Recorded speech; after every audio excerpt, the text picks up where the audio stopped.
અખરોટ પ્રસાદ છે, અખરોટ પ્રસાદ, ફૂલવડી પ્રસાદ, બે ફૂલવડી, ફૂલવડી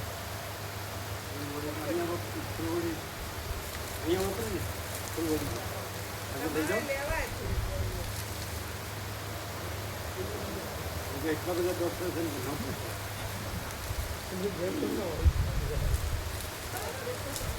વ્યાપક કરજો, વ્યાપક એ થાય. સ્વામીજી પ્રસાદ લેતા આવે ને આપણે આ લઈને આપણે તો બરાબર છે. આ અખરોટ પ્રસાદ આ લઈ લેજો. વસંત માનો પણ મળે એ શબ્દ વ્યાપક કરે.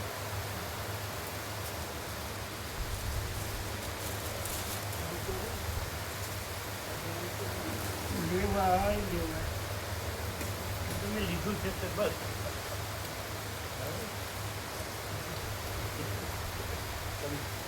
લીધું છે.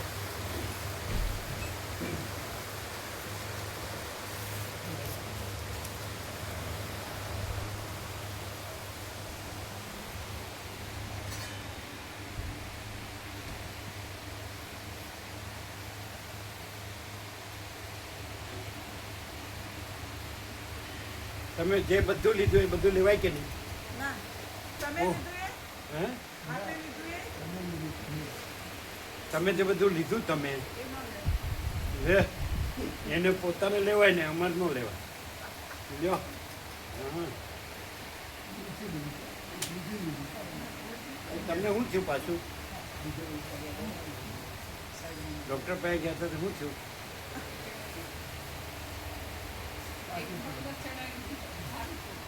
એટલે હતું શું? B12 નું ઇન્જેક્શન આવો ને? તમે બીજોની ગોળીઓ નથી ત્યાંથી નથી આપી દવા?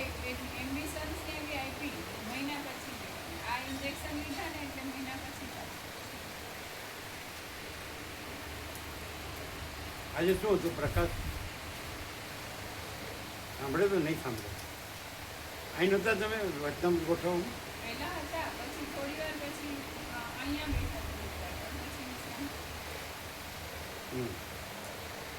શું જીતું પ્રભુ આજે કેમ રહ્યું? તો આમાં એટલે હું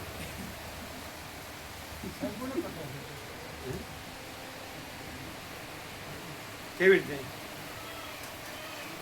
સામને માણસને પણ સમજાઈ શકે એવી રીતે ધીમે ધીમે અંતિમ સત્ય સંપૂર્ણતામાં પ્રકાશી. આકાશને સમજાય, પૃથ્વીને સમજાય. પૃથ્વીમાં કોઈ ભેદ નહીં, જળમાં કોઈ ભેદ નહીં, જીતોમાં કોઈ ભેદ નહીં, હિન્દુ બનેલા શરીર એમાં કોઈ ભેદ નથી. એમાં કોઈ હું મારું નથી, આમાં હું મારું નથી. ધીમે ધીમે તો ભાઈ એક અખંડ બ્રહ્મ જ છે એમ. કોઈ ખરીદ નહીં. ઓમ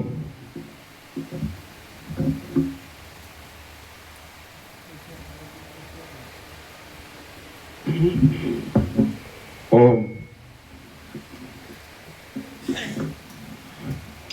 ઓમ બરાબર.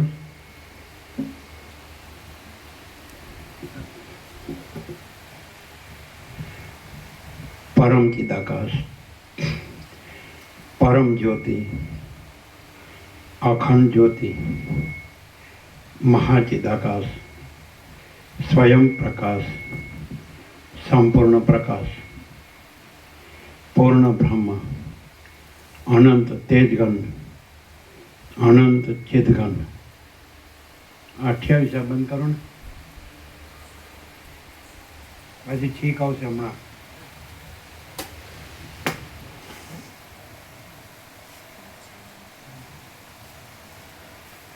પરમાકાશ, કેવલ, અનંત, શુદ્ધ, તેજગન, પરમાકાશ, અખિલાત્મા, પૂર્ણ બ્રહ્મ, પરમાત્મા, પરમ ચિદાકાશ, પરમ જ્યોતિ, અખંડ જ્યોતિ, અનંત, પૂર્ણ, પરમ ચિદાકાશ, પરમ શાંતિ, स्वयं सिद्ध, स्वयं प्रकाश, स्वयं पूर्ण, स्वस्वरूप, यही सब कुछ है, इसके सिवा कुछ नहीं है। शून्यभास, अनंत कोटि, महाकल्पों है ही नहीं। महाचिदाकाश, स्वयं प्रकाश, संपूर्ण प्रकाश, महाचिदाकाश ज्योति, अनंत, अखंड, अभेद, महाचिदाकाश ज्योति, महातत्व, महासामान्य, महाचिदाकाश, स्वसंवेद्य, सहज निर्विकल्प, महाचिदाकाश, परम कैवल्य, परम शांति, परम चिदाकाश, अनंत, पूर्ण, निरपेक्ष सत्य, अनंत, संपूर्ण, अपरिज्ञ, निर्भ्रांत, निरपेक्ष। वशिष्ठ राम उत्पत्ति प्रकरण राउंड 40वां राउंड।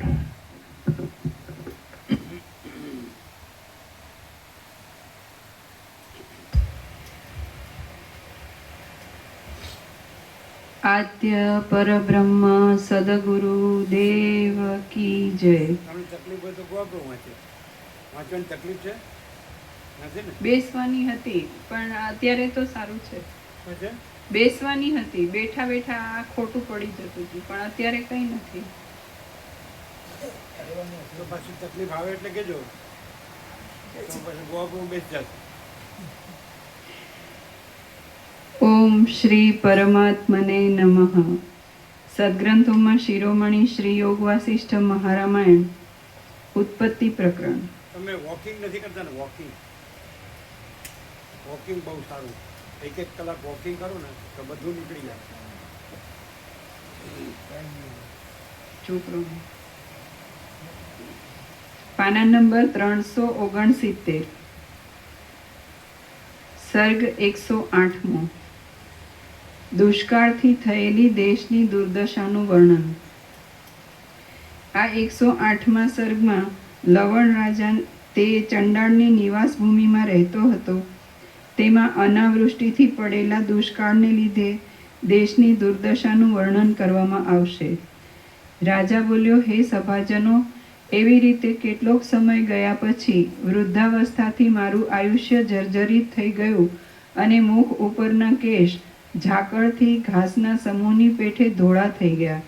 સુકાઈ ગયેલા પાંદડા ઉપર પવન પડે તેવી રીતે મારે માથે કર્મરૂપી વાયુથી સુખ દુઃખ રૂપી દિવસના સમૂહ પડવા લાગ્યા. કાલે ડૉક્ટર અહીંયા આવ્યા હતા, એ વાત થઈ?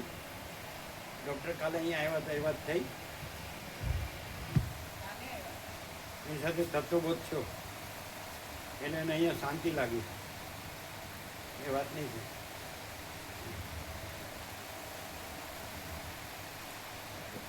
તમે હતા ને ચિરાગભાઈ, ડૉક્ટર બહુ હતા ને, કેવું લાગ્યું? એકદમ કે શાંતિ કે કુદરતી, એકદમ નેચરલ અને શાંતિ. તમે અહીંયા બાટલો ચડાવવા જાઓ છો ને અહીંયા બાટલો ચડાવવા આવે. આવું છે ને ઊંધું.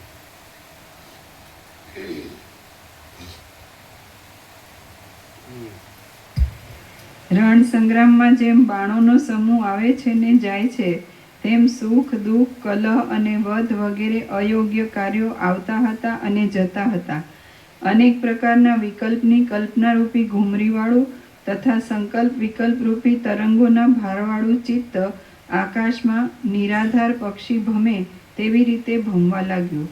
ભ્રાંત થયેલો આત્મા ચલાયમાન ચિંતારૂપી ચક્રની પેઠે ભમવા લાગ્યો. સમુદ્રમાં જેમ ખડ તણાય તેમ હું કાળરૂપી સમુદ્રમાં તણાવા લાગ્યો. પછી વચનામૃત વાંચતા હતા, ક્યાં શું વાંચ્યું?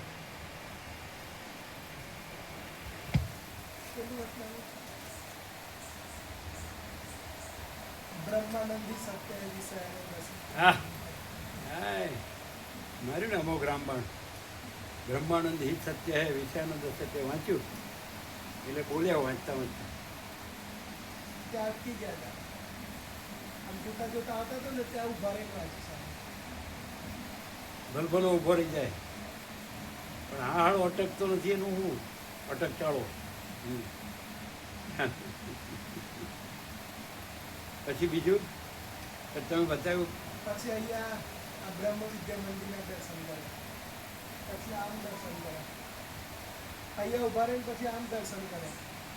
આમ હા, આ દર્શન કર્યા પછી આમ ઉભા આમ આખું દર્શન કર્યું. પ્રકાશ વશિષ્ઠ પ્રકાશ બહુ આનંદ થયો. એમ એમ છે ત્યારે ચાલો અહીંયા વાંચ્યું હશે. શું વાંચ્યું? આ બ્રહ્મ વિદ્યા મંદિર છે. એમ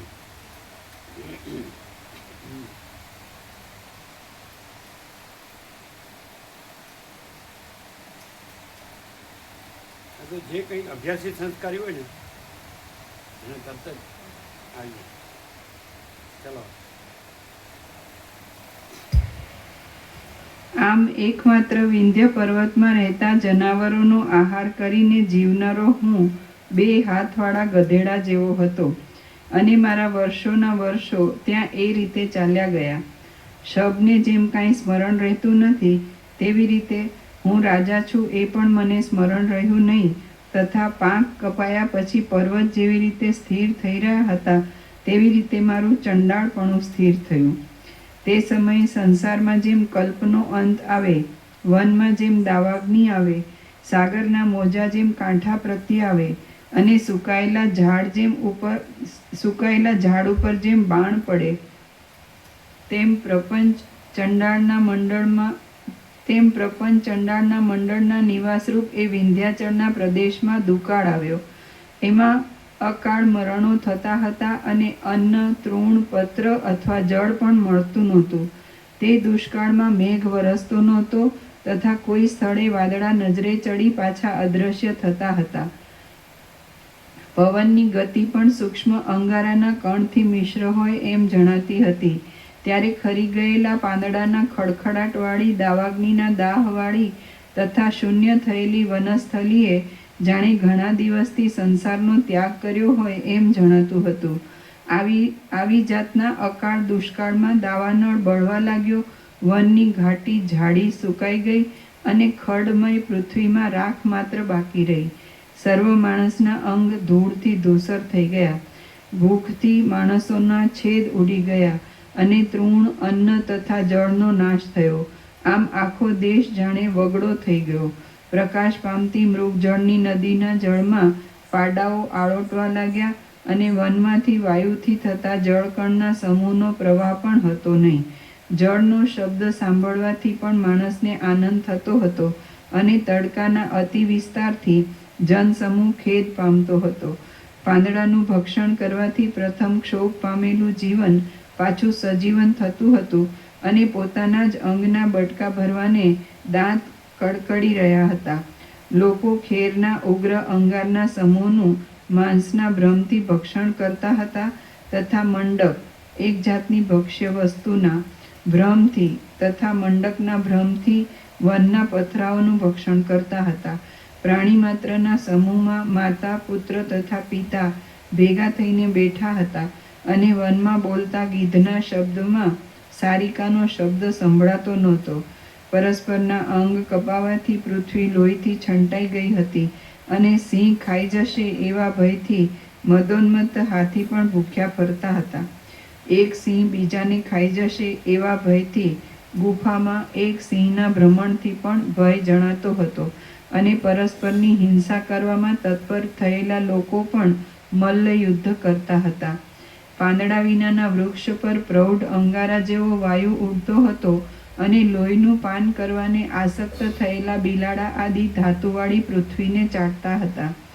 જ્વાળારૂપી મેઘના ઘટાટોપમાં ઘૂમરીવાળો વનનો પવન ફૂંકાતો હતો અને સર્વ સ્થળમાં ઉત્પન્ન થતા અગ્નિને લીધે જંગલ પીંગળા વર્ણનું થઈ ગયું હતું.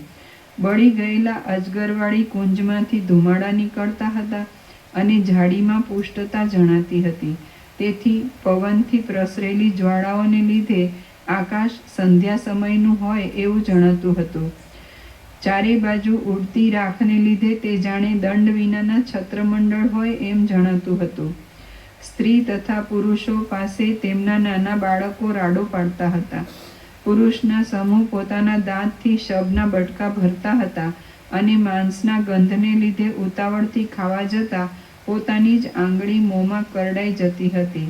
આકાશમાં ઉડતા ઘાટા ધુમાડાની કાંતિમાં લીલા પાંદડાવાળી લતાની શંકા પ્રાપ્ત થતી હતી. આકાશમાં ઉડતા ગીધોના મુખમાં રહેલા ઉંબાડિયા વિશે માંસનો ભ્રમ થતો હતો. એકબીજાએ ભાંગી નાખેલા અંગવાળા લોકોની દોડાદોડથી આકુળતા જણાતી હતી. પ્રજ્વલિત અગ્નિમાં લોકોના હૃદય તથા ઉદર ચીરાઈ જતા હતા. ત્યાં મોટી ગુફામાં પ્રવેશ કરતા પવનના શબ્દ જેવો ભયંકર દાવાનળનો શબ્દ સંભળાતો હતો. ભયભીત થયેલા અજગરના ફૂંફાડાથી અંગારાવાળા વૃક્ષો પડી જતા હતા. આ પ્રમાણે તે વિંધ્ય દેશની પૃથ્વીમાં અકાળ દુષ્કાળ પ્રાપ્ત થયો હતો અને સાથે તપતા 12 સૂર્યથી બળી ગયેલા જગતનું અનુકરણ કરતો હતો. પ્રકાશ પામતા અગ્નિને લીધે વૃક્ષના સમૂહ જટાવાળા લાગતા હતા અને તેમના ઉપર વ્યાપી વળેલા પવનના પ્રસરવાથી લોકો પીડા પામતા હતા. તેથી તે દેશ જાણે શનિશ્ચરને બળવાનું, તપવાનું તથા રમવાનું સ્થાન હોય એવો જણાતો હતો. શ્રી યોગ વાસિષ્ઠ મહારામાયણમાં ઉત્પત્તિ પ્રકરણનો અકાંડ વર્ણન નામનો સર્ગ 108મો સમાપ્ત. સર્ગ 109મો. પુત્રના દુઃખથી રાજાનું ચિતામાં પડવું અને પ્રબોધ. આ 109મા સર્ગમાં લવણ રાજાએ ચંડાલાવસ્થામાં પોતાના સ્ત્રી પુત્ર સહિત દુષ્કાળયુક્ત દેશમાંથી બહાર નીકળ્યા પછી પોતાના પુત્રની આપત્તિ જોઈ ચિતામાં પ્રવેશ કરવાની ઈચ્છા કરી તેવામાં તે જાગ્રત થયા અને પોતાના સભ્ય સાથે સંવાદ કર્યો એટલી કથા કહેવાશે.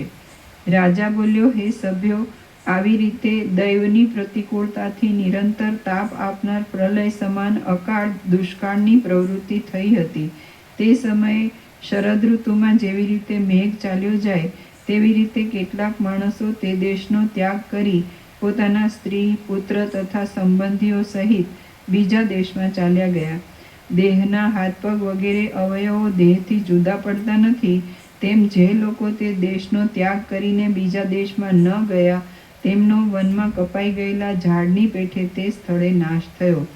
પાંખો આવ્યા પહેલા માળામાંથી નીકળેલા પક્ષીના બચ્ચાને બીજા જનાવર મારી નાખે છે તેવી રીતે પોતાના મંદિરમાંથી બહાર નીકળેલા કેટલાક લોકોનો વ્યાઘ્ર વગેરે જનાવરોએ નાશ કર્યો. અગ્નિમાં પતંગિયા પડે તેવી રીતે કેટલાક લોકો અગ્નિમાં પડીને બળી મુવા અને પર્વત ઉપરથી પડેલા પથ્થરની પેઠે કેટલાક લોકો મોટા ખાડામાં પડ્યા.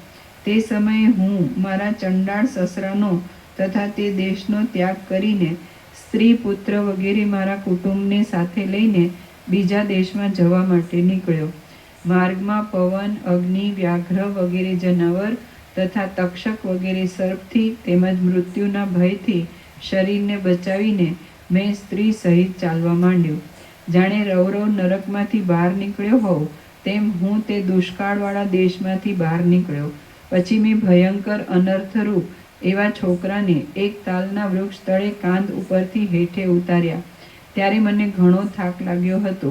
તેથી દીર્ઘ દાવાનળથી તપી ગયેલો પાણી વિનાનો દેડકો જેમ કમલિનીના મૂળ નીચે વિશ્રાંતિ લે તેમ મેં તે વૃક્ષ નીચે વિશ્રાંતિ લીધી. પછી તે ચંડાળ કન્યા 2 છોકરાને પોતાની બાથમાં લઈને ઝાડની નીચે શીળી છાંયમાં વિશ્રાંતિથી સૂતી હતી. તે સમયે પૃચ્છક નામનો સૌથી નાનો પુત્ર મારી પાસે હતો. તેના ઉપર અમને ઘણો સ્નેહ હતો. તે મુગ્ધ હતો. તેણે દીનપણાથી પોતાની આંખમાં અશ્રુ લાવીને મને કહ્યું કે હે તાત, આ સમયે મને ખાવા સારું માંસ અને પીવા સારું રુધિર આપો. આવી રીતે વારંવાર બોલતા બોલતા અને ભૂખથી ચીસો પાડતા પાડતા તે પુત્ર મરવા જેવી દશાને પ્રાપ્ત થયો. તે પુત્રને મેં ઘણીવાર કહ્યું કે હે પુત્ર, માંસ નથી, તો પણ તેની દુર્મતિ હોવાથી માંસ આપો એમ આગ્રહથી તેણે મને કહ્યું. ત્યાર પછી પુત્રના સ્નેહથી મૂઢપણાને લીધે તથા દુઃખના અતિભારને લીધે મેં તેને કહ્યું કે હે પુત્ર, મારું માંસ પકાવીને તું ખા. આ પ્રકારનું મારું વચન પણ તેણે અંગીકાર કર્યો અને કહ્યું કે આપો. આવી રીતે તે પુત્રને કંઈ ખોરાક નહોતો મળ્યો, તેથી ભૂખને લીધે તેની વૃત્તિ ક્ષીણ થઈ ગઈ હતી. તે મને વારંવાર આલિંગન કરતો હતો, તેથી સર્વ દુઃખ મટાડવા માટે સ્નેહ અને કરુણામાં હું મોહ પામ્યો હતો. એટલે તે પુત્રની આપત્તિ જોઈને મને અતિ દુઃખ થયું. મારાથી તેની તીવ્ર વેદના સહન થઈ નહીં, તેથી તે પુત્ર માટે મરવાનો મેં મારા અંતઃકરણમાં નિશ્ચય કર્યો. તે સમયે વનમાંથી કાષ્ઠ ભેગા કરીને મેં ચિતા રચી, અને તે ચિતા પણ ચટ ચટ એવા શબ્દથી જાણે મારી ઈચ્છા કરતી હોય એમ બળતી હતી. થોડું નીચું કરો, મોઢું નીચું જાય છે.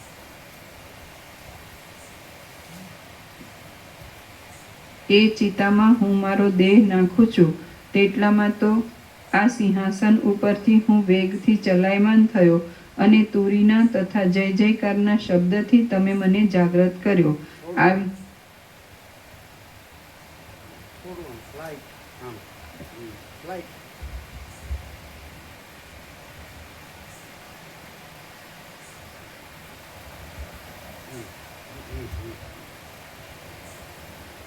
આવી રીતે આ ઇન્દ્રજાળ કરનાર માણસે અજ્ઞાનથી જેવી જીવની દશા થાય છે આવી રીતે આ ઇન્દ્રજાળ કરનાર માણસે અજ્ઞાનથી તેવી જીવની દશા થાય છે, જેવી રીતે ઘણી દશાવાળો મને મોહ પમાડ્યો.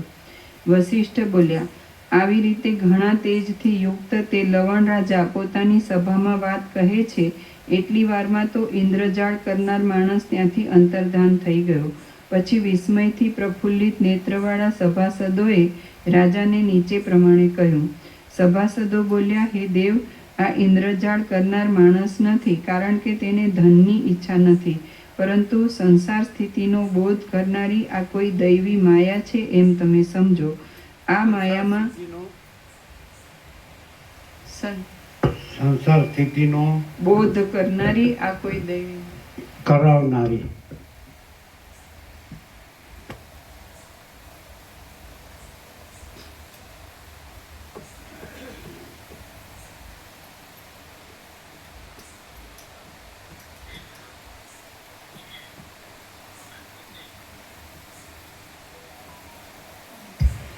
સભાસદો બોલ્યા, હે દેવ, આ ઇન્દ્રજાળ કરનાર માણસ નથી, કારણ કે તેને ધનની ઈચ્છા નથી, પરંતુ સંસાર સ્થિતિનો બોધ કરાવનારી આ કોઈ દૈવી માયા છે એમ તમે સમજો.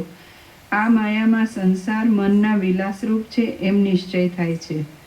સર્વશક્તિમાન વિષ્ણુનું વિલાસરૂપી મન છે તે જ જગત છે.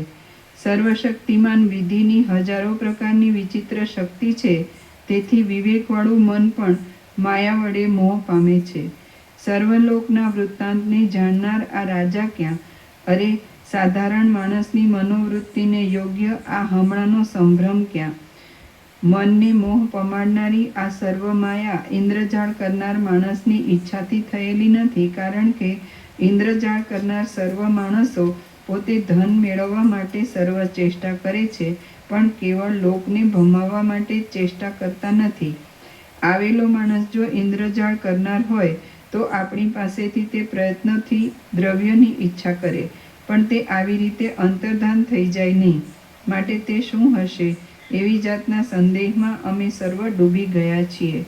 વસિષ્ઠ બોલ્યા, હે રામચંદ્રજી, આ વૃત્તાંત જ્યારે લવણ રાજાની સભામાં બન્યો ત્યારે હું પોતે તે સભામાં હાજર હતો. તેથી મેં જે તમારી પાસે વાત કરી છે તે મારી નજરની જોયેલી વાત છે, પણ કોઈની પાસેથી મેં સાંભળીને કરી નથી. આમ હે મહાત્મન, અનેક પ્રકારની કલ્પનાથી જેનું અંગ વૃદ્ધિ પામ્યું છે એવું મન જ આ જગતમાં વિસ્તાર પામીને સર્વોત્કર્ષપણે રહ્યું છે. માટે એ મન શાંતિ પામીને પરમાત્મારૂપ થશે ત્યારે તમે પરમ પવિત્ર પદવીને પ્રાપ્ત થશો. શ્રી યોગ વાસિષ્ઠ મહારામાયણમાં ઉત્પત્તિ પ્રકરણનો ચંડાલત્વ વ્યપગમ નામનો સર્ગ 109મો સમાપ્ત. સર્ગ 110મો. મનનો વૈભવ તથા તેની શાંતિ. આ 110મા સર્ગમાં મનોવિલાસના વર્ણનથી મનની શાંતિનો ઉપાય કહેવામાં આવશે. વશિષ્ઠ બોલ્યા, હે રામ, પરમ કારણરૂપ સ્વસ્વરૂપના અજ્ઞાનને લીધે ચિત્ત ચિંતવન ન કરવા યોગ્ય પદાર્થનું ચિંતવન કરે છે. એમ ચિંતવન કરવાથી તે કલ્પના નામને ધારણ કરે છે. આમ એ ચૈતન્ય અનેક પ્રકારના રૂપના વિચિત્રપણાથી કલુષપણાને પામ્યું છે. હવે ચૈતન્ય વસ્તુતઃ અસત અજ્ઞાનમાંથી ઉપજવાને લીધે સર્વથા મિથ્યારૂપ અને પ્રથમ ન હોવા છતાં પાછળથી વૃદ્ધિ પામેલા તે જુદા જુદા પદાર્થના જુદા જુદા જ્ઞાનરૂપ મોહમાં સંકલ્પ વિકલ્પાત્મક મનરૂપ તુચ્છપણાને પામીને મૂંઝાય છે. મનોવૃત્તિ અસત તથા મ્લાન છે. બાળક જે રીતે ભૂતનો વિસ્તાર કરે છે તે પ્રમાણે તે હજારો દોષથી દુઃખનો વિસ્તાર કરે છે. કલંકવાળી અસત મનોવૃત્તિ દુઃખનો વિસ્તાર કરે છે, તો વાસના ક્ષય થયા પછી નિષ્કલંક થયેલી મનોવૃત્તિ સૂર્યનો પ્રકાશ જેમ અંધકારનો નાશ કરે છે તેમ મહાદુઃખનો નાશ કરે છે. તે દૂરના પદાર્થને પાસે લાવે છે તથા પાસેના પદાર્થને દૂર લઈ જાય છે. આમ બાળક જેમ રમકડાને વિશે નાચે છે તેમ મન ભૂત પ્રાણી માત્રમાં નાચે છે. માર્ગમાં ચાલનાર મુગ્ધ વટેમાર્ગુને દૂરથી ઝાડનું ઠૂંઠું પણ પિશાચરૂપ લાગે છે, તેવી રીતે વાસનાયુક્ત અજ્ઞાનીને અભયમાં પણ ભય લાગે છે. મદોન્મત્ત માણસ આખા ભૂતળને ભમતું જુએ છે, તેવી રીતે કલંકથી મલિન થયેલું મન મિત્રમાં પણ શત્રુની શંકા કરે છે. માણસનું મન આકુળ હોય છે ત્યારે ચંદ્રબિંબમાં પણ વજ્રની શંકા થાય છે, અને અમૃતનું પણ વિષના ભાવથી ભોજન કરવામાં આવ્યું હોય તો તે પણ વિષનું કામ કરે છે. સ્વપ્નમાં થયેલી જાગ્રત દશા જેમ સત્ય લાગે છે તેમ વાસનાયુક્ત માણસનું ચિત્ત અસત જેવા ગંધર્વ નગરને પણ સતરૂપે જુએ છે. વાસના એ જ જંતુના મનને મોહનું કારણ છે. માટે તે વાસનાને મૂળમાંથી કાપી નાખવાનો પ્રયત્ન કરવો. વાસનારૂપી જાળથી ખેંચાયેલો મનરૂપી હરિણ સંસારરૂપી વનની ઝાડીમાં અત્યંત પરવશપણાને પામે છે. વાદળા વિનાના આકાશમાં જેમ સૂર્યપ્રકાશ પામે છે તેમ જે માણસે વિચાર કરીને વાસનાનો ત્યાગ કર્યો હોય છે તે માણસને વિશે આત્મા પ્રકાશે છે. વાદળા વિનાના આકાશમાં જેમ સૂર્યપ્રકાશ પામે છે તેમ જે માણસે વિચાર કરીને વાસનાનો ત્યાગ કર્યો હોય છે તે માણસને વિશે આત્મા પ્રકાશે છે. એટલા માટે દેહ નહીં પણ મન છે તે જ નર છે એમ તમે સમજો. કારણ કે દેહ જડ છે અને મન જડ નથી, તેમ ચેતન પણ નથી. મન વડે જે કર્યું તે જ કર્યું, અને મન વડે જેનો ત્યાગ કર્યો તેનો જ ત્યાગ થાય છે. આ સમગ્ર જગત તથા ભૂમંડળ મનોમાત્ર છે. મન એ જ આકાશ, મન એ જ પૃથ્વી તથા મન એ જ વાયુ છે. અગ્નિમાં તેજ તથા સૂર્યના પ્રકાશ વગેરે જે ધર્મ છે તે મનથી કલ્પિત છે. એટલે કે સૂર્ય વગેરેમાં પ્રકાશાદી ધર્મ નથી એવી મનમાં ભાવના થાય છે તો તે પ્રકાશ મટી જાય છે. જે માણસનું મન મોહ પામે છે તે જ માણસ મૂઢ કહેવાય છે. પણ શરીરનું મૃત્યુ થયા પછી શબ મૂઢ છે એમ કોઈ કહેતું નથી. મન જ્યારે જુએ છે ત્યારે નેત્ર થાય છે. મન જ્યારે સાંભળે છે ત્યારે શ્રવણ કાન થાય છે. સ્પર્શ કરે છે ત્યારે ત્વચા ઇન્દ્રિય થાય છે. સૂંઘે છે ત્યારે નાસિકા થાય છે. અને રસ ગ્રહણ કરે છે ત્યારે રસના જીભ ઇન્દ્રિય થાય છે. આ પ્રમાણે જેમ નાટકમાં રહેલો નટ બહુ વેશ ધારણ કરે છે તેમ દેહમાં મન વૃત્તિઓ રૂપે બહુ વેશ ધારણ કરે છે. મન લઘુ પદાર્થને દીર્ઘ કરે છે, સત્યમાં અસત્યપણું કરે છે, કડવા પદાર્થમાં મધુરતા કરે છે અને શત્રુમાં મિત્રતા કરે છે. માણસને ચિત્તવૃત્તિમાં જેવો પ્રતિભાસ થાય છે તેવો તેને પ્રત્યક્ષ અનુભવ થાય છે.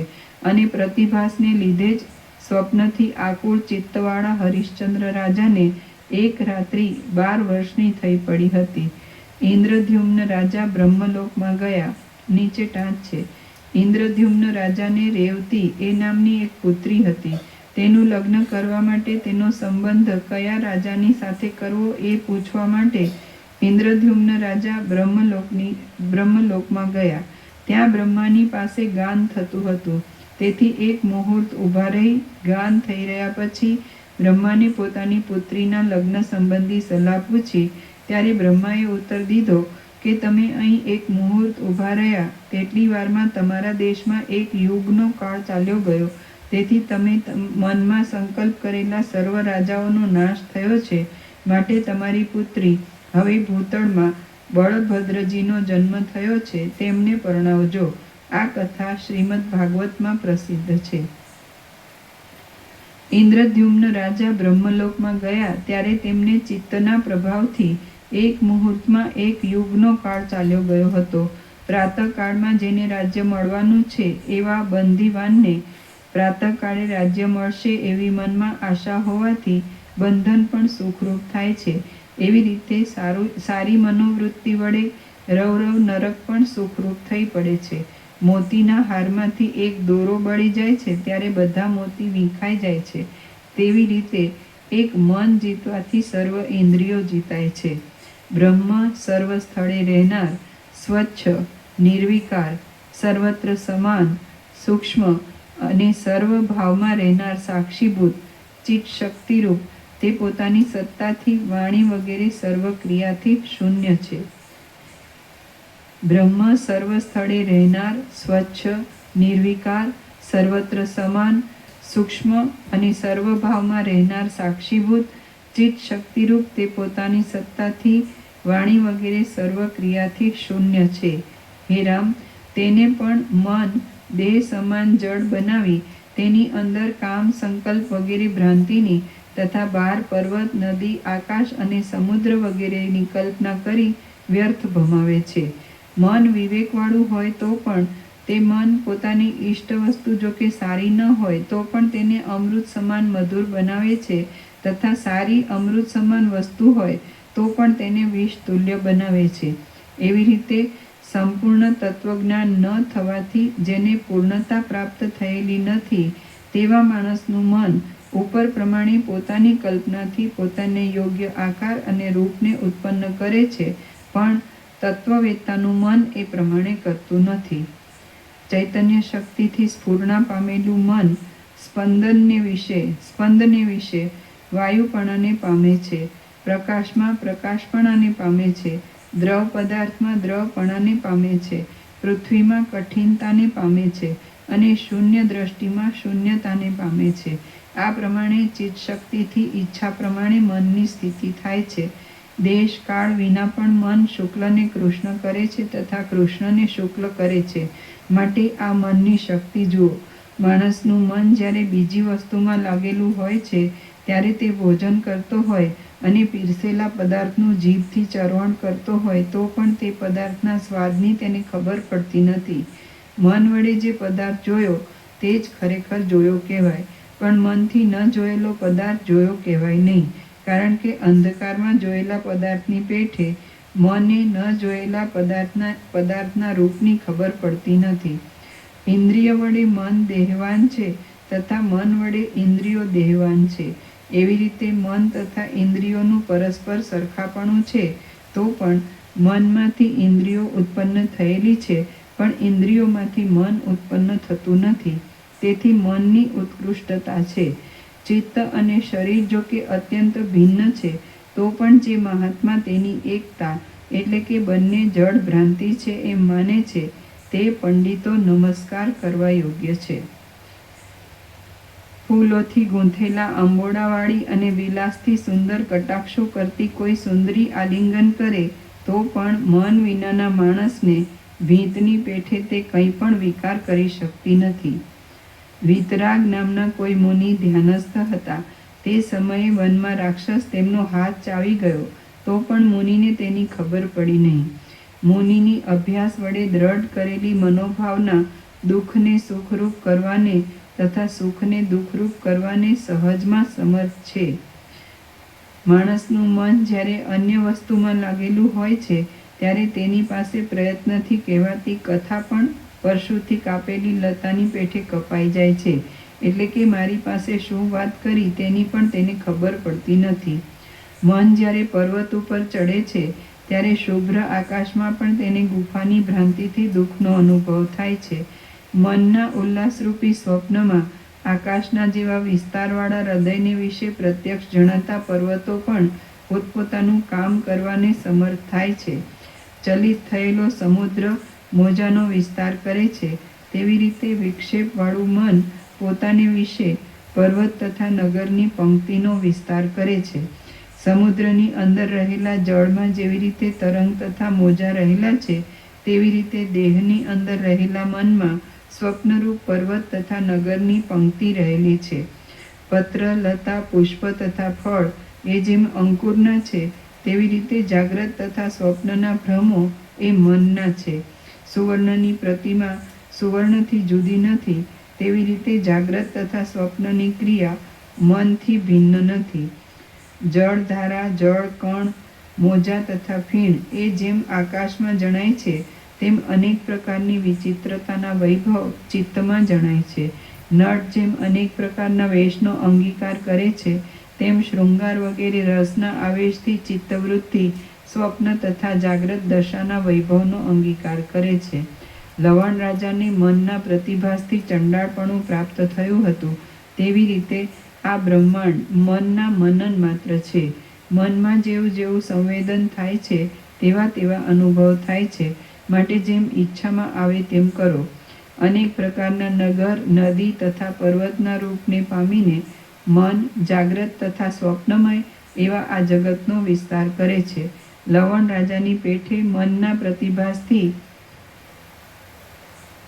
દેવતામાંથી દૈત્યપણું તથા હાથીમાંથી પર્વતપણું પમાય છે. જેવી રીતે નરપણામાંથી નારીપણું તથા પિતામાંથી પુત્રપણું પ્રાપ્ત થાય છે.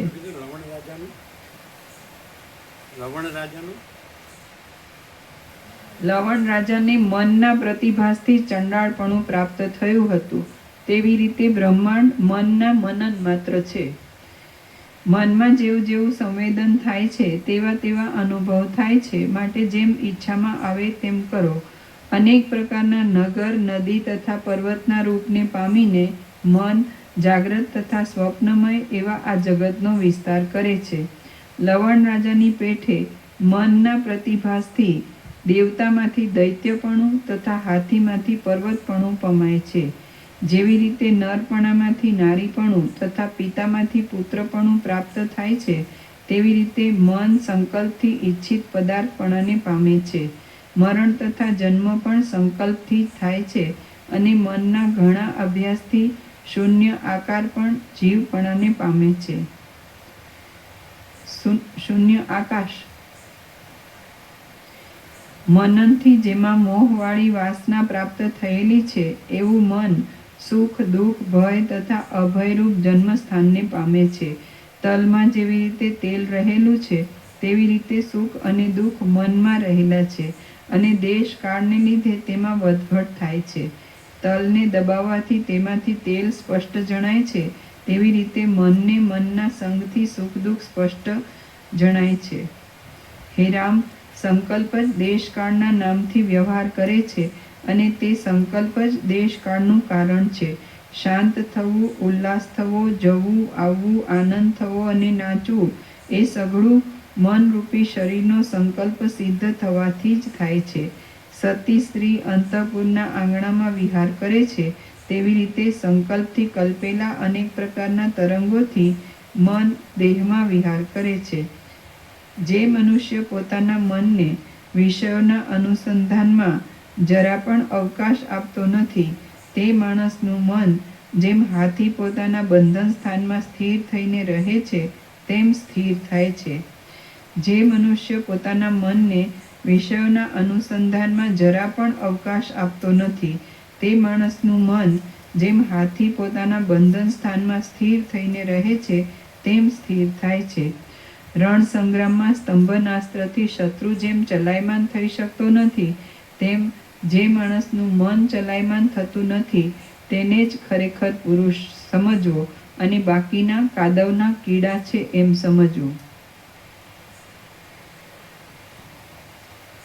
રણ સંગ્રામમાં સ્તંભનાસ્ત્રથી શત્રુ જેમ ચલાયમાન થઈ શકતો નથી, તેમ જે માણસનું મન ચલાયમાન થતું નથી તેને જ ખરેખર પુરુષ સમજવો અને બાકીના કાદવના કીડા છે એમ સમજવું.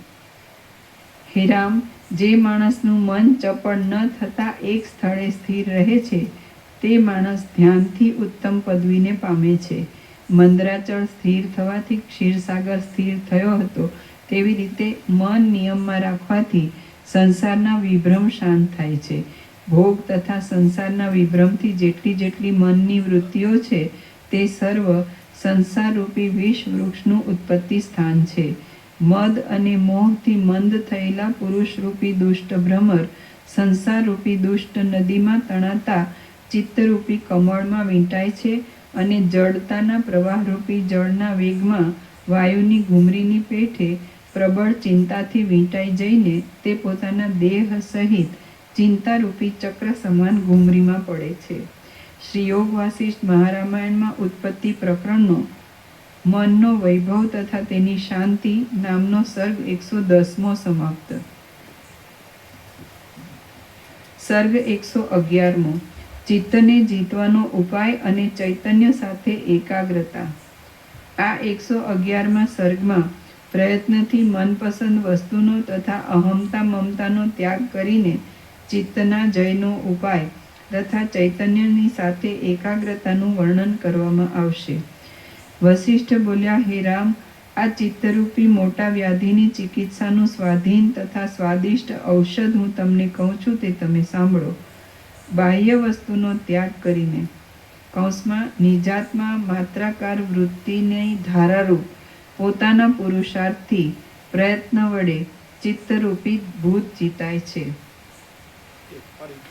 વશિષ્ઠ બાહ્ય વસ્તુઓનો ત્યાગ કરીને નિજાત્મા માત્રાકાર વૃત્તિની ધારારૂપી પોતાના પુરુષાર્થથી પ્રયત્ન વડે ચિત્તરૂપી ભૂત જીતાય છે.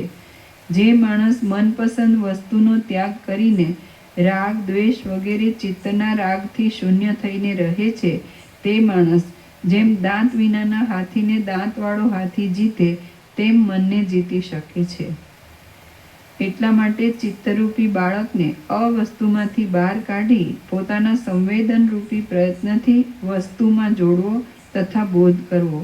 હે મુનિ, શીતળ લોઢું ઉના તપાવેલા લોઢાને કાપી નાખે છે તેવી રીતે શાસ્ત્ર તથા સત્સંગથી ધીરજવાન અને શાંત ચિત્ત વડે ચિંતાથી તપી ગયેલા ચિત્તને કાપી નાખવું.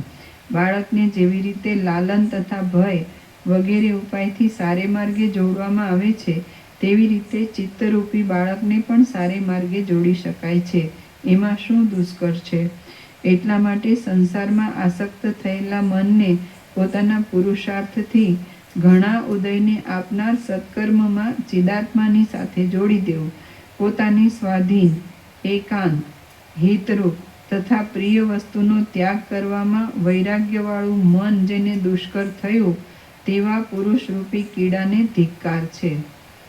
પોતાને સ્વાધીન, એકાંત, હિતરૂપ તથા પ્રિય વસ્તુનો ત્યાગ કરવામાં વૈરાગ્યવાળું મન જેને દુષ્કર થયું તેવા પુરુષરૂપી કીડાને ધિક્કાર છે.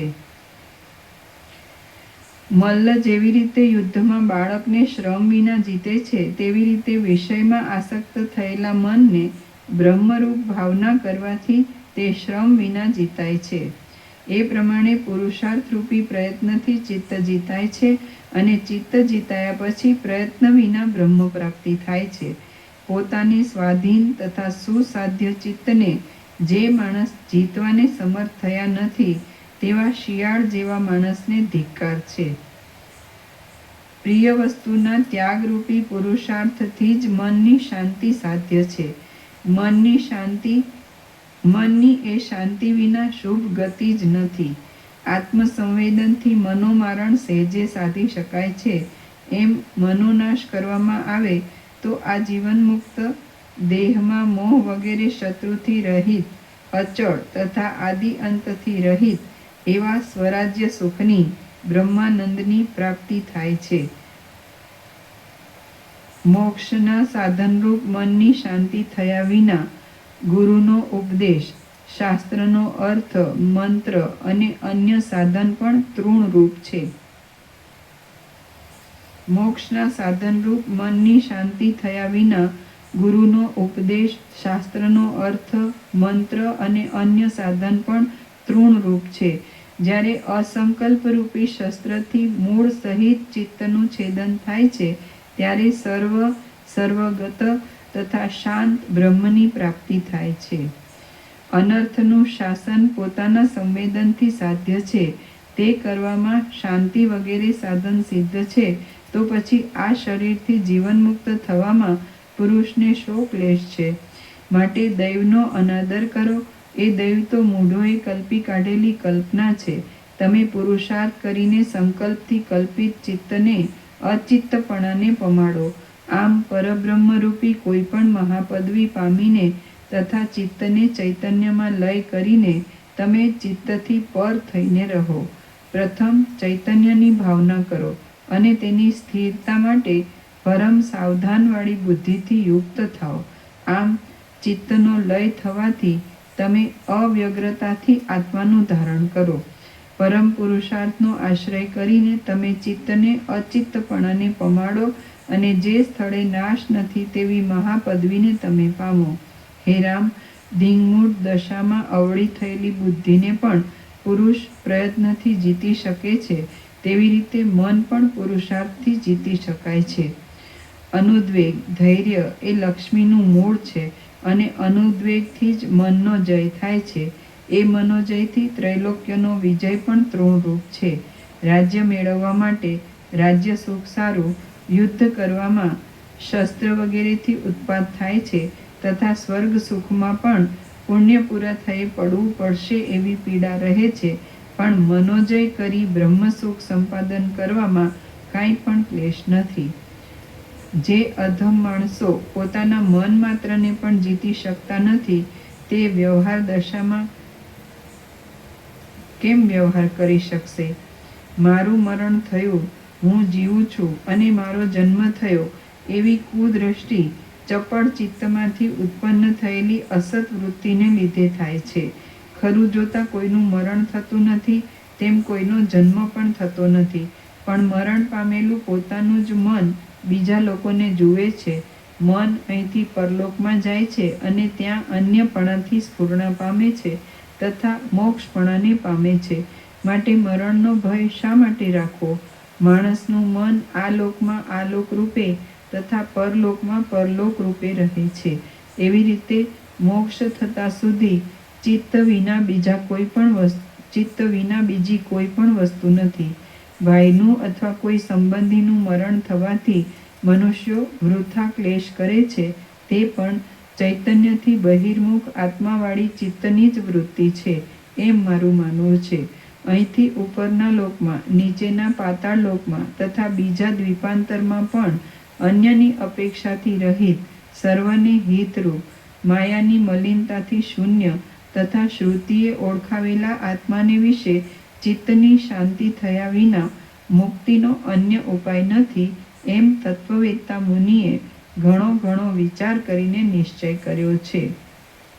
અહીંથી ઉપરના લોકમાં, નીચેના પાતાળ લોકમાં તથા બીજા દ્વીપાંતરમાં પણ અન્યની અપેક્ષાથી રહિત, સર્વને હિતરૂપ, માયાની મલિનતાથી શૂન્ય તથા શ્રુતિએ ઓળખાવેલા આત્માને વિશે ચિત્તની શાંતિ થયા વિના મુક્તિનો અન્ય ઉપાય નથી એમ તત્વવેત્તા મુનિએ ઘણો વિચાર કરીને નિશ્ચય કર્યો છે. મનની શાંતિ થયા પછી હૃદયમાં શુદ્ધ બોધ થવાથી મનના લય માત્રથી વિશ્રાંતિ ઉત્પન્ન થાય છે. એટલા માટે વિસ્તારવાળા હૃદયાકાશમાં ચૈતન્યરૂપી ચક્રની ધારાથી મનનું મારણ કરો તો તમને આધિઓ બાદ કરશે નહીં. ઉપરથી મનોહર લાગતા વિષયોને વિશે તમે જ્યારે જ્ઞાનપૂર્વક દોષના અનુસંધાનથી તેમનું અમનોહરપણું જાણશો ત્યારે તેના અંગ પણ કપાઈ જશે. આ હું તથા આ મારું એવી બુદ્ધિ થવી એ જ મન છે. એવું મન અસંકલ્પરૂપ દાતરડાથી જ છેદાય છે. શરદ ઋતુમાં વાયુથી આકાશમાં અભ્રમંડળ શુદ્ધ થાય છે તેવી રીતે અહમતા મમતાના અભાવથી મન શુદ્ધ થાય છે. જે ઠેકાણે શસ્ત્ર, અગ્નિ અથવા પવન હોય તે ઠેકાણે ભય હોય, પણ સ્વાધીન, કોમળ તથા સ્વચ્છ મનના અસંકલ્પમાં ભય માત્ર નથી. આ કલ્યાણ તથા આ અકલ્યાણ એ બાબત બાળકથી વૃદ્ધ પર્યંત પ્રસિદ્ધ છે. જેમ પિતા બાળક પુત્રને કલ્યાણના માર્ગમાં જોડે છે, તેમ મનને પણ કલ્યાણના માર્ગમાં જોડવું. જે પુરુષ કોઈથી નષ્ટ ન કરાય એવા યુવાન અને દુઃખરૂપ સંસારને વધારનારા ચિત્તરૂપી સિંહને મારે છે, તે આ જગતમાં જયને, મોક્ષને પામે છે અને બીજાઓને પણ મોક્ષ અપાવે છે. જે પુરુષ કોઈથી નષ્ટ ન કરાય એવા યુવાન અને દુઃખરૂપ સંસારને વધારનારા ચિત્તરૂપી સિંહને મારે છે, તે આ જગતમાં જયને પામે છે, મોક્ષને પામે છે અને બીજાઓને પણ મોક્ષ અપાવે છે. જેમ મરુદેશમાં મૃગજળ ઉત્પન્ન થાય છે, તેમ મનના સંકલ્પથી ભયંકર ભય ઉપજાવનાર વિપત્તિ ઉત્પન્ન થાય છે. માટે ગમે તો પ્રલય સમયનો પવન વાવા લાગે, ગમે તો બધા સમુદ્ર એક થઈ જાય અને ગમે તો બારે સૂર્યો સાથે તપવા લાગે, તો પણ મન વિના માણસને કાંઈ હાનિ થતી નથી. મનરૂપી બીજમાંથી સુખ દુઃખ તથા શુભ અશુભ ઉત્પન્ન થાય છે અને આ સંસારરૂપી મોટા વન સમૂહમાં 7 લોકરૂપી પલ્લવો રહેલા છે. પરમ પદવીરૂપ સિંહાસનનો આશ્રય કરીને તમે અસંકલ્પથી સાધ્ય તથા સકળ સિદ્ધિને આપનાર એવા અસંકલ્પરૂપી સામ્રાજ્ય ચક્રવર્તી રાજ્યમાં સુખથી રહો. કાષ્ટનો નાશ થયા પછી ભસ્મ થયેલો અંગારો જેવી રીતે તાપની શાંતિ કરે છે, તેવી રીતે ક્રમે કરીને નષ્ટ થયેલું મન ઉત્તમ આનંદને આપે છે. મન પોતાના સંકલ્પથી ઈચ્છા કરે તો એક અણુમાં પણ લાખો બ્રહ્માંડ ઉત્પન્ન કરી શકે. મન સંકલ્પ માત્રના વૈભવથી અનર્થ કરે છે, તેમજ અર્થને પણ સિદ્ધ કરે છે. એ મનને અસંકલ્પરૂપી સંતોષ માત્રના વૈભવથી જીતો અને સર્વોત્કર્ષ પદવીને પામો. જેવી આત્મવેત્તાઓ માન્ય કરે છે, જેમાં સમ કે વિષમ ભાવના નથી, જે પરમ પવિત્ર છે અને જે સર્વથા અહંકારથી રહિત છે, એવી વિમનસ્તા મનની અભાવતા વિમનસ્તાએ કરીને જન્માદિ વિકારથી રહિત અવશેષ રહેલ પરમ પવિત્ર પદ તમને પ્રાપ્ત થાઓ. જેવી આત્મવેત્તાઓ માન્ય કરે છે, જેમાં સમ કે વિષમ ભાવના નથી, જે પરમ પવિત્ર છે અને જે સર્વથા અહંકારથી રહિત છે, એવી વિમનસ્તા મનની અભાવતાએ કરી જન્માદિ વિકારથી રહિત અવશેષ રહેલ પરમ પવિત્ર પદ તમને પ્રાપ્ત થાઓ. શ્રી યોગ વાસિષ્ઠ મહારામાયણમાં ઉત્પત્તિ પ્રકરણનો ચિત્ત વર્ણન નામનો સર્ગ 111મો સમાપ્ત. સર્ગ 112મો ચિત્તક્ષયના ઉપાયનું અને વાસના ત્યાગનું વર્ણન. આ 112મા સર્ગમાં ચિન્માત્ર વાસનાના અભ્યાસથી તથા એક દ્રઢ નિશ્ચય થવાથી ચિત્તના ક્ષયનો ઉપાય તથા વાસનાનો ત્યાગ કહેવાશે. વસિષ્ઠ બોલ્યા, હે રામ, તીવ્ર વેગવાળું મન જે પદાર્થમાં જેવી જેવી ઈચ્છા કરે છે, તે પદાર્થમાં તેવી ઈચ્છિત વસ્તુને તે જોઈ શકે છે. હે સૌમ્ય, જળમાં પરપોટાની પંક્તિ નિમિત્ત વિના પણ સ્વભાવથી જ ઉત્પન્ન થઈને પાછી નાશ પામે છે, તેવી રીતે મનનું તીવ્ર વેગપણું ઉત્પન્ન થઈને પાછું નાશ પામે છે. હિમમાં શીતળતાનો તથા કાજળમાં કાળાશનો ધર્મ રહેલો છે, તેવી રીતે તીવ્ર વેગવાળી ચપળતા એ મનનું રૂપ છે. રામ બોલ્યા, હે બ્રહ્મન, મન અતિ ચપળ છે, તેના વેગનું તથા ચપળતાનું બળાત્કારથી કેમ નિવારણ થઈ શકે? વસિષ્ઠ બોલ્યા, ચંચળતા વિનાનું મન ક્યાંય જોવામાં આવતું નથી. ઉષ્ણતા જેમ અગ્નિનો ધર્મ છે, તેમ ચપળતા એ મનનો ધર્મ છે. જગતના કારણરૂપ એવી માયાથી યુક્ત તે ચૈતન્યમાં જે ચંચળ સ્પંદ શક્તિ રહેલી છે, તે જગતના આડંબરરૂપ માનસી શક્તિ છે એમ તમે સમજો. વાયુની સત્તા વિના સ્પંદ તથા અસ્પંદની સત્તા નથી, તેવી રીતે ચિત્તની સત્તા વિના ચંચળતા રૂપી સ્પંદની સત્તા નથી. જે મન ચંચળતા વિનાનું છે, તે મન મરેલું કહેવાય છે અને તેને જ તપ અને શાસ્ત્રના સિદ્ધાંતરૂપ મોક્ષ કહે છે. મનનો લય થવાથી દુઃખની શાંતિ થાય છે અને મનનું મનન થવાથી પરમ દુઃખની પ્રાપ્તિ થાય છે. ઉત્પન્ન થયેલો ચિત્તરૂપી રાક્ષસ દુઃખ પેદા કરે છે, માટે સુખ તથા અનંત આનંદ સારું તેને પ્રયત્નથી પાડી નાખો. ઉત્પન્ન થયેલો ચિત્તરૂપી રાક્ષસ દુઃખ પેદા કરે છે, માટે સુખ તથા અનંત આનંદ સારું તેને પ્રયત્નથી પાડી નાખો. હે રામ, મનની ચપળતા, મનની ચંચળતા છે તેને જ વાસનારૂપી અવિદ્યા કહે છે, માટે તેનો વિચાર કરીને નાશ કરો. બાહ્ય વિષયના અનુસંધાનનો ત્યાગ કરવાથી જ્યારે અંતરમાં ચિત્તની સત્તાવાળી અવિદ્યારૂપી વાસનાનો લય થાય છે ત્યારે પરમ કલ્યાણની પ્રાપ્તિ થાય છે. બાહ્ય વિષયના અનુસંધાનનો ત્યાગ કરવાથી જ્યારે અંતરમાં ચિત્તની સત્તાવાળી અવિદ્યારૂપી વાસનાનો લય થાય છે ત્યારે પરમ કલ્યાણની પ્રાપ્તિ થાય છે. હે રામ, સત તથા અસત અને ચૈતન્ય તથા જડપણું એ બેના અનુસંધાનરૂપ મધ્ય ભાગને મન કહે છે. જડ વસ્તુના અનુસંધાનથી હણાયેલું મન જડપણાની વૃદ્ધિ વડે અધ્યાસને લીધે જડપણાને પામે છે. તે જ વિવેકના અનુસંધાનથી ચૈતન્યના અંશથી તે મન દ્રઢ અભ્યાસને લીધે ચૈતન્યપણાને પામે છે.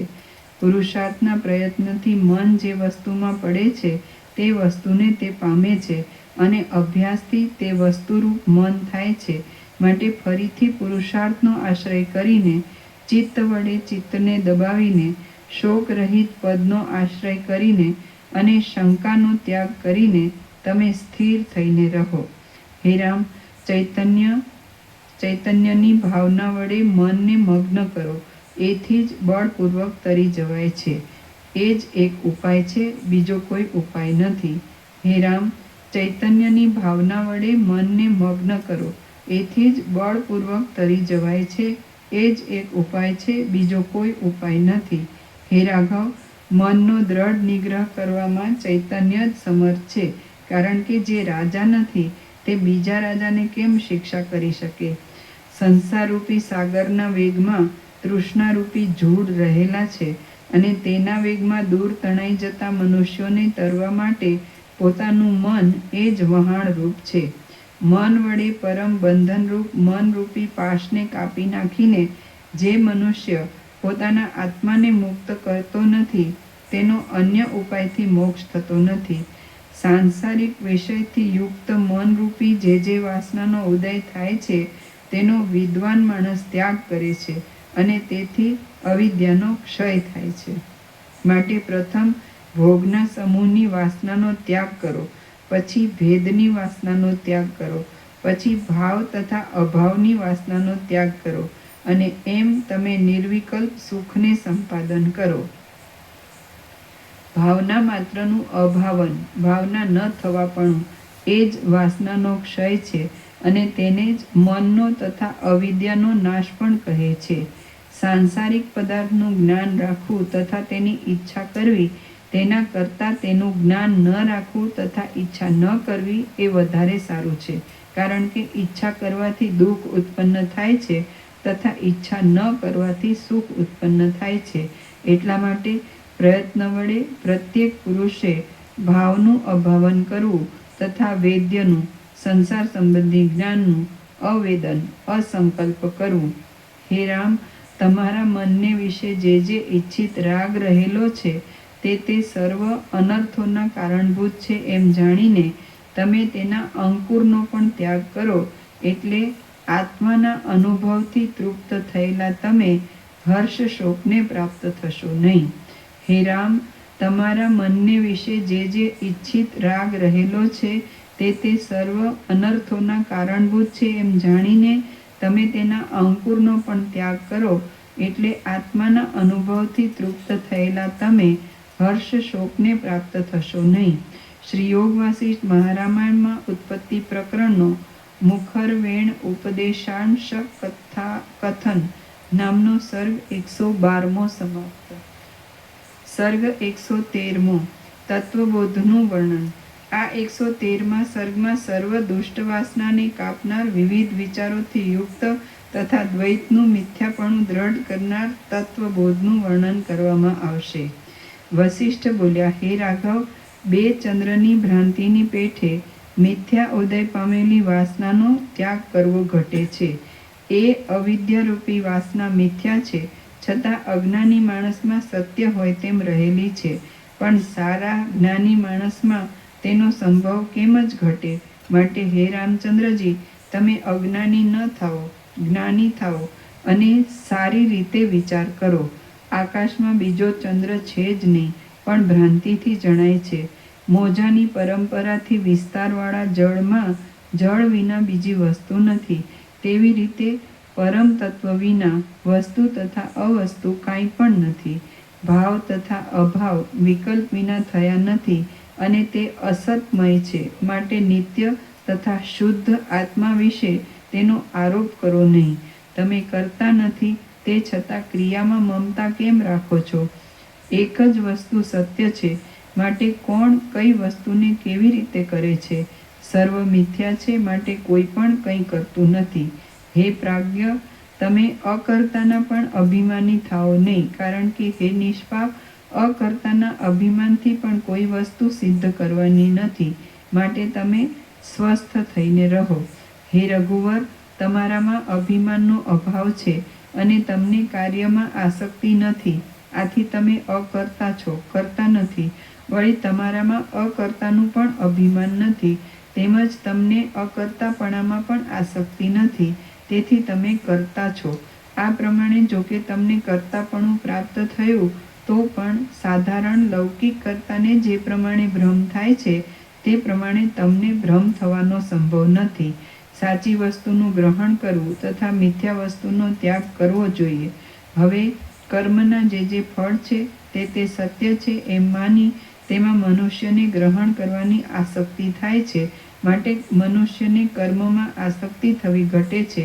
પણ ખરું જોતા આ અખિલ ઇન્દ્રજાળ માયામય તથા મિથ્યા છે, ત્યારે તેમાં આસ્થા તથા ત્યાગ કરવાની તેમજ ગ્રહણ કરવાની દ્રષ્ટિ કેમ જ ઘટે? અવિદ્યા છે તે સંસાર બીજની કણિકા છે અને તે મિથ્યા છે, છતાં તે વૃદ્ધિ પામેલી છે. એ વાસનારૂપી અવિદ્યા બ્રહ્માંડ પર્યંત સાર વિનાની છે તથા સંસારના આરંભના ચક્રરૂપ છે. તેમજ તે અવિદ્યા ચિત્તને મોહ પમાડનારી છે. અવિદ્યારૂપી વાસના મનોહર વાંસની લતાની જેમ અંદરથી પોલી છે તથા સાર રહિત છે. નદીના તરંગની પંક્તિની પેઠે તેને ઉપરથી કાપી નાખવા છતાં મૂળથી કાપ્યા વિના તેનો નાશ થતો નથી. કોઈ તેને હાથથી પકડવા જાય તો પણ તેનું ગ્રહણ થતું નથી. પાણીના ઝરણાના મોજા કોમળ હોય છે, તો પણ કાંઠાના ઝાડને ઉખેડી નાખે છે. એવી રીતે અવિદ્યા કોમળ છે, છતાં તીક્ષ્ણ અણીવાળી છે. મૃગતૃષ્ણાની નદી જળથી યુક્ત તથા તરંગવાળી દેખાય છે, પણ તે સ્નાન કરવાના તથા પાણી પીવાના ઉપયોગમાં આવતી નથી. તેવી રીતે અવિદ્યા કાર્ય કરવામાં સમર્થ જણાય છે, તો પણ સત્ય પુરુષાર્થમાં તે ઉપયોગી નથી. અવિદ્યાના પ્રસાદથી કેટલાક વાંકા, કેટલાક સ્પષ્ટ, કેટલાક લાંબા, કેટલાક ટૂંકા, કેટલાક સ્થિર અને કેટલાક ચલ, એ પ્રમાણે સર્વ પદાર્થો ભિન્ન ભિન્ન છે.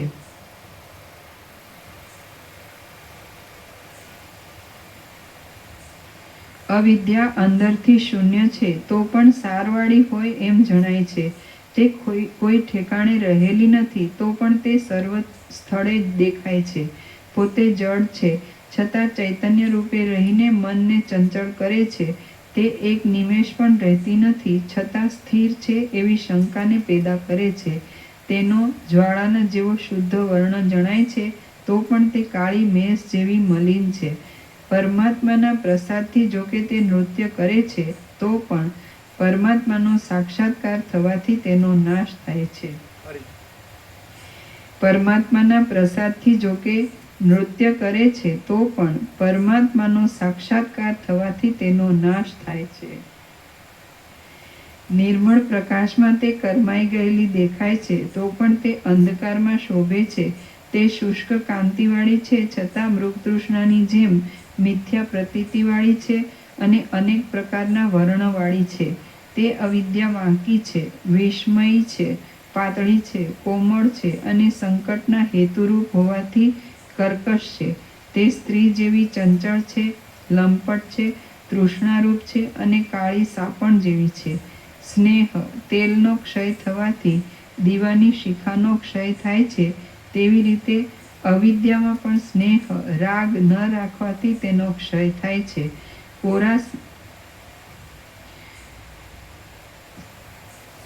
સ્નેહ તેલનો ક્ષય થવાથી દીવાની શિખાનો ક્ષય થાય છે, તેવી રીતે અવિદ્યામાં પણ સ્નેહ રાગ ન રાખવાથી તેનો ક્ષય થાય છે.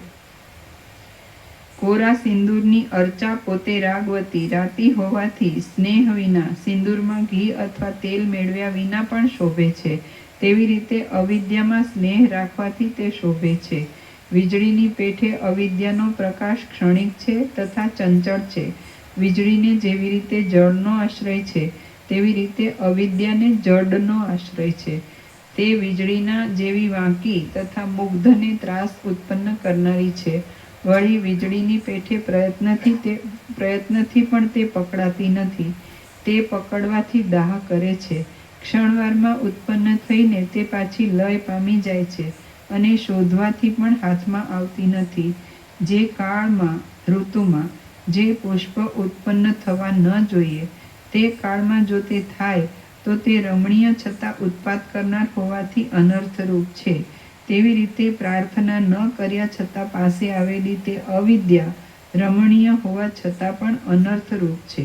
ભ્રમ કરનારી તે અવિદ્યાનું અત્યંત વિસ્મરણ થવાથી તે અતિ સુખરૂપ લાગે છે, પણ પાછો તેનો તર્ક વિચાર કરવાથી દુષ્ટ સ્વપ્નની જેમ તે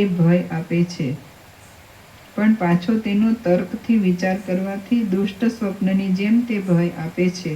અવિદ્યા પોતાના પ્રતિભાસ માત્રથી જ મુહૂર્ત માત્રમાં 3 જગતને ઉત્પન્ન કરીને ધારણ કરે છે તથા લય કરે છે. અવિદ્યાએ લવણ રાજાને એક મુહૂર્તમાં ઘણા વર્ષનો અનુભવ કરાવ્યો તથા હરિશ્ચંદ્ર રાજાને એક રાત્રિમાં 12 વર્ષનો અનુભવ કરાવ્યો.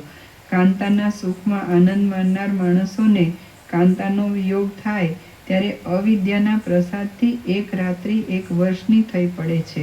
અવિદ્યાને લીધે જેને ભ્રમ થાય છે, તેવા માણસને સુખના વખતમાં લાંબો કાળ ક્ષણવારમાં ચાલ્યો જાય છે તથા દુઃખના વખતમાં થોડો કાળ પણ લાંબો થઈ પડે છે. પ્રકાશરૂપી કાર્યમાં જેવી રીતે દીવાને કરતાપણું છે, તેવી રીતે સંસારની પ્રવૃત્તિઓમાં અવિદ્યાની સત્તાથી લોકને કરતાપણું છે, પણ વાસ્તવિક રીતે કરતાપણું નથી. ચિત્તમાં રહેલી સ્ત્રી નિતંબ તથા સ્તન વગેરે અવયવથી યુક્ત હોય તો પણ તે સ્ત્રી ધર્મમાં કામ આવતી નથી. તેવી રીતે વાસનારૂપી અવિદ્યા કોઈ પણ કામમાં ઉપયોગી નથી. એ અવિદ્યા મનોરાજ્યની પેઠે આકારવાળી છે છતાં અસત્ય છે. તે લાખો શાખાવાળી છે છતાં તે પરમાર્થમાં ઉપયોગી નથી.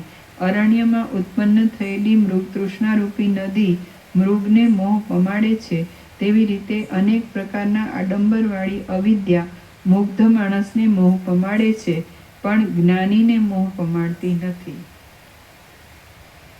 પાણીમાં પેદા થયેલી પરપોટાની હારની જેમ અવિદ્યા પણ નાશાત્મક છે તથા તેનો પ્રવાહ નિત્ય છે. તે જડ છતાં ચંચળ આકારવાળી છે અને ઝાકળની પેઠે તે હાથમાં આવતી નથી. રજોગુણના ફેલાવાથી રજવાળી થયેલી તે અવિદ્યા ડામરની જેમ પ્રસરે છે, છતાં કલ્પાંતના પવનની પેઠે બળાત્કારથી પૃથ્વીનું આક્રમણ કરે છે. ધુમાડાની પંક્તિ અંગ ઉપર લાગવાથી દાહ તથા ખેદને પેદા કરે છે. પોતે અંદર રસ જળને રાખે છે અને જગતમાં ઘૂમી વળે છે, તેમ અવિદ્યા પણ દાહ તથા ખેદને પેદા કરે છે.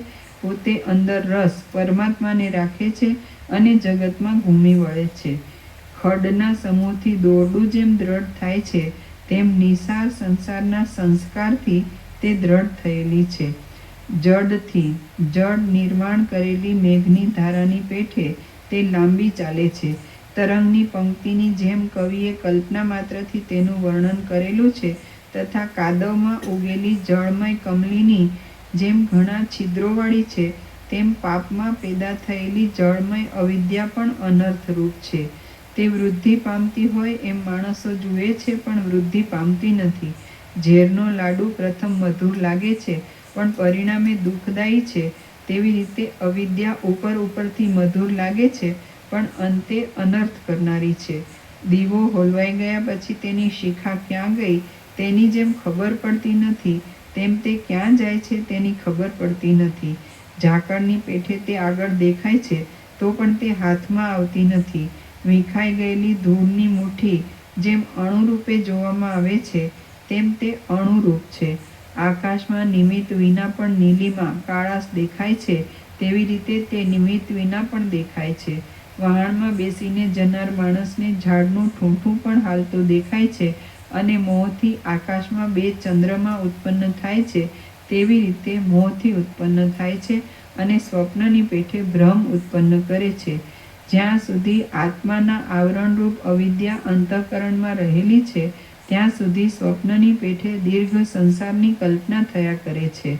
સમુદ્રમાં અનેક પ્રકારના તરંગ ઉત્પન્ન થઈને પાછા નાશ પામે છે, તેવી રીતે અવિદ્યાને લીધે ચિત્તમાં ભ્રમ થવાથી વિચિત્ર વિભ્રમ ઉત્પન્ન થાય છે.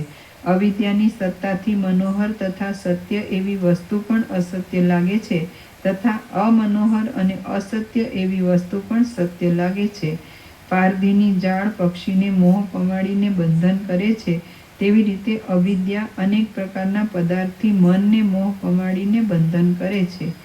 કરુણા ઝરતી નેત્રવાળી ગૃહિણીની જેમ તથા દૂધ ટપકતા સ્તનવાળી જનનીની જેમ એ અવિદ્યા આનંદ પણ ઉત્પન્ન કરે છે. અમૃતથી આર્દ્ર થયેલા અને અમી વર્ષાથી 3 જગતને તૃપ્ત કરનારા ચંદ્રના બિંબને પણ અવિદ્યા વિષરૂપ કરે છે. માણસને અંધ કરી નાખનાર આ અવિદ્યાના પ્રભાવથી અરણ્યમાં ઉગેલા ઝાડ જો કે કર્મેન્દ્રિયના વ્યાપારથી શૂન્ય લાગે છે, તો પણ તે ભૂતની પેઠે નૃત્ય કરતા હોય એવો સંભ્રમ થાય છે. વળી અવિદ્યાના પ્રસાદથી લાકડાનો કટકો તથા પથ્થરની ભીંત પણ સંધ્યા વગેરે સમયમાં સર્પ તથા અજગર જેવા દેખાય છે. અવિદ્યા 2 ચંદ્રના દેખાવની પેઠે એકમાં 2પણું ઉત્પન્ન કરે છે, અને સ્વપ્નમાં પોતાનું મરણ થાય છે તેની પેઠે તે દૂરની વસ્તુને પણ સમીપમાં લાવે છે. કાળ સંહાર કરનાર રુદ્ર.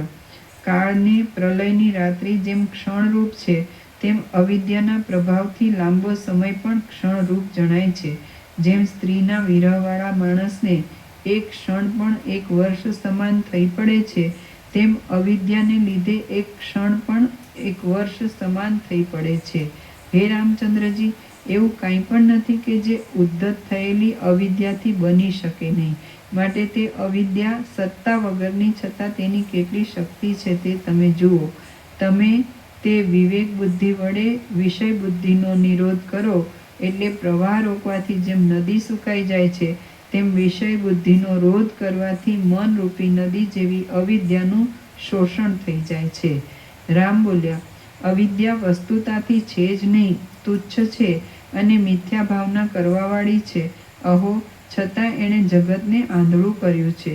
તે રૂપ, આકાર તથા ચારુ ચેતનથી હીન છે અને અસત્ય છતાં અવિનાશીની છે. અહો, છતાં એણે જગતને આંધળું કર્યું છે.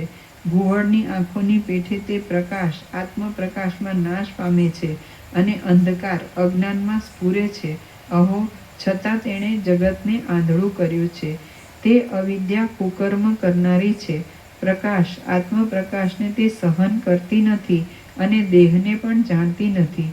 અહો, છતાં તેણે જગતને આંધળું કર્યું છે. તે દીન આચારવાળી તથા પ્રાકૃત મનુષ્યની સ્ત્રી રૂપ છે અને અસત્ય તથા તમ અંધકારથી પણ તિરોધાન ન થાય, ઢંકાય નહીં તેવી છે. અહો, છતાં એણે જગતને આંધળું કર્યું છે. તે અનંત દુઃખથી વ્યાકુળ છે, નિરંતર મરેલા જેવી છે અને બંધન રહિત છે. અહો, છતાં એણે જગતને આંધળું કર્યું છે. તે કામ અને ક્રોધથી સ્થૂલ અંગવાળી છે, તમો ગુણના પ્રસારથી વાંકી છે અને જ્ઞાનનો ઉદય થવાથી નાશ પામે એવી છે. અહો, છતાં એણે જગતને આંધળું કર્યું છે. તે પોતામાં આંધળા થઈ ગયેલા મૂઢ માણસના સ્થાનરૂપ છે, જડ છે. જડપણાથી જીર્ણ થઈ ગયેલી છે અને દીર્ઘ દુઃખનો પ્રલાપ કરનારી છે. અહો, છતાં એણે જગતને આંધળું કર્યું છે. વળી તે પુરુષની આસક્તિથી સંગ કરનારી છે. અનેક પ્રકારની વિષય કલ્પનાની ક્રિયાથી પુરુષમાં અનુરાગવાળી છે અને પોતાની અસત ભ્રાંતિમાં દોડ્યા કરનારી છે. અહો, છતાં એણે પુરુષને આંધળો કર્યો છે. પુરુષ તેના ઉપર નજર કરે તે પણ તે સહન કરવાને સમર્થ નથી અને પોતે આવરણરૂપ છે. અહો, છતાં એણે પુરુષને આંધળો કર્યો છે. તેમાં ચેતન છે જ નહીં અને અનિષ્ટ છતાં તે નાશ પામે છે. અહો, એવી ક્રૂર અવિદ્યારૂપી સ્ત્રીએ પુરુષને આંધળો કર્યો છે. માટે હે પ્રભુ, અનંત દુષ્ટ ભ્રમોનો વિલાસ કરનારી તથા ક્ષય ઉદયથી યુક્ત જન્મ મરણના દુઃખ આપનારી અને મનોગુહારૂપી ઘરમાં બંધાયેલી એ અવિદ્યારૂપી વિષમ વાસનાનો કયા ઉપાયથી નાશ થાય? શ્રી યોગ વાસિષ્ઠ મહારામાયણમાં ઉત્પત્તિ પ્રકરણનો અવિદ્યા વર્ણન નામનો સર્ગ 113મો સમાપ્ત. ઓમ ઓમ ઓમ. પાના નંબર 382. પ્રસાદ આપી દે.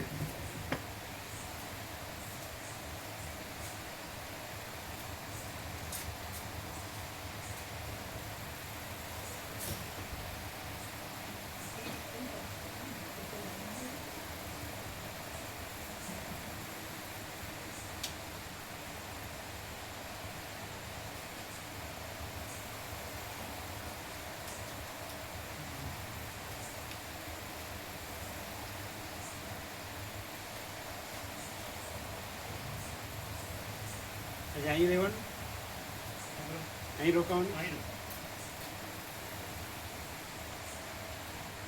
ક્યાં આગળ? અહીંયા કે અહીંયા? ક્યાં?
એ પછી ચિરાગ લઈ લેજો બધું, લઈ લે ના તબ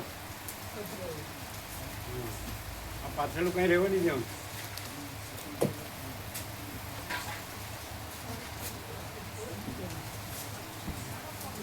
અમે લેજો.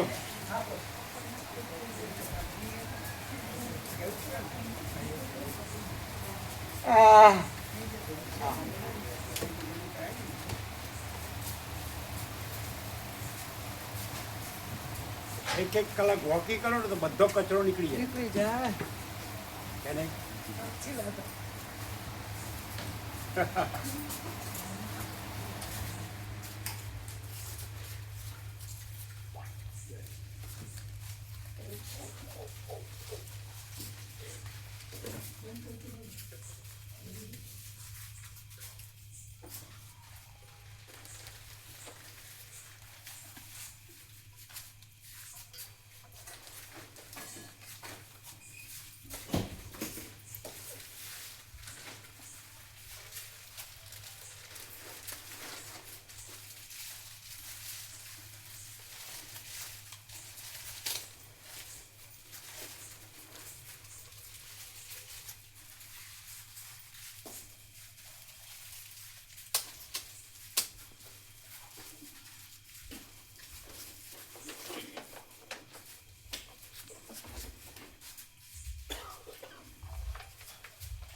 લઈ લો બધું.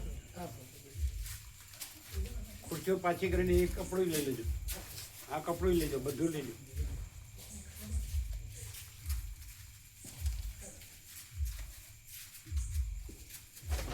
એટલે વધુ બેસી રહેવાથી જકડાઈ જાય પગ. ના એવું નહીં, સૂતા સૂતા જ રહેશે એની મેં આ તો વોકિંગ કરવાથી ફ્રી થઈ જાય.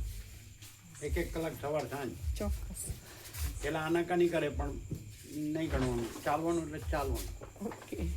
કામ વોકિંગ મસ્ત.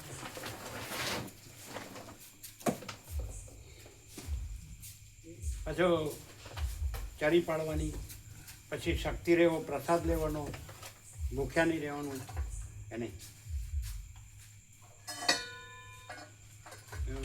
વોકિંગ એક કલાક કરો ને તો ભૂખે લાગે, રુચિએ થાય, પાચને થાય, વિશ્રામે થાય, આનંદ મંગળ રહે. એટલે આવું જકડાઈ ગયો ને ફ્રી થઈ જાય. ચલો આ લઈ લેજો. પેલી સેવા ગિરુનો કરી દે, તુલસી બાબુને કહી 1 લાખ રૂપિયા સીધા સામાનનો પ્રસાદ મેં લીધા ને ફૂલ જમા કરીને 84 સેવા થઈ ને ફોરમાં જવાય એટલે 1 લાખ રૂપિયા તુલસી બાબુ પેલા બાદ કરે. હારી 62 છે, હારી 86, હારી 86 એટલે એના પાસે લાખ રૂપિયા લીધા ને. હા એટલે 86. હા તો બરાબર છે. નોંધ કરી દે. હા બરાબર. મા અન્નપૂર્ણા છે, અખૂટ ભંડાર છે. એઝર મા અન્નપૂર્ણા. લોકો પછી આવવાને કોણ આવવાનું?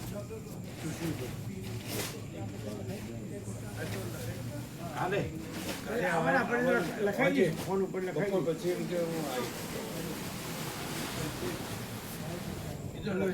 એમ જ આવવું હશે, એમ જ આવવું હશે. સર્વાંતર એમની ફ્રેન્ડ.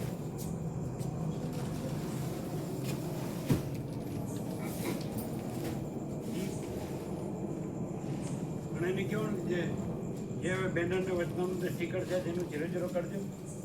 હા એને કહેવાનું. બરાબર, બધું એક જ છે ને. હા એટલે જે આજ સુધી થયા છે બેનર, સ્ટીકર, વચનામૃત એ બધા 00 કરજો.